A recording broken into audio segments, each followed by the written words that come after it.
नगरवरून श्रीरामपूरला जाण्यासाठी निघालेल्या बसमध्ये चालक आणि प्रवासी यांच्यामध्ये किरकोळ कारणावरून वाद निर्माण झाला।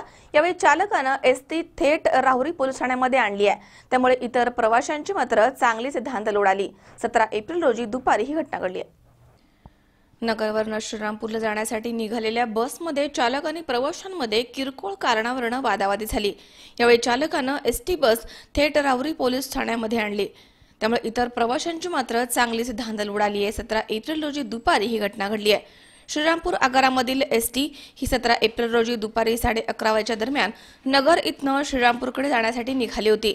या एसटी बसमध्ये राहुरी तालुक्यामधील गोटुंबे आखाडा येथील गोविंद भीमाजी पाटोळे हे नगर बस स्थानकामधनं राहुरीकडे जाण्यासाठी बसले होते। एसटी बस दुपारी 12:30 वाजेच्या दरम्यान राहुरी तालुक्यातील शनी शिंगणापूर फाट्याजवळ आली।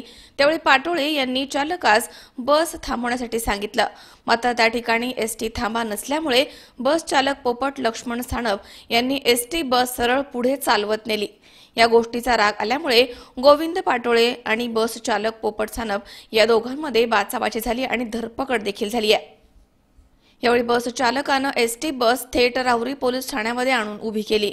या घटनेबाबत राहुरी पोलीस स्टेशनमध्ये फिर्याद दाखल करत असताना फिर्याद दाखल होण्याच्या अगोदरच काही लोकांनी मध्यस्थी करून चालक आणि प्रवासी यांच्यामध्ये समेट घडवून आणला।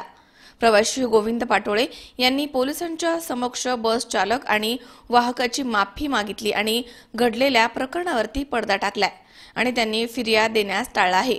मात्र या घटनेमुळे बसमधील इतर प्रवाशांची चांगलीच धांदल उडाली होती, तर विनाकारण त्यांना मनस्ताप सहन करावा लागलाय। मनोज साळवे सह सतेज फुलसौंदर, C24 तास, राहुरी। सबस्क्राइब करा आमच्या YouTube चॅनलवर आणि बेल आयकॉनवरती क्लिक करा सर्वात पहिले आपल्या परिसरातील बातम्या बघण्यासाठी।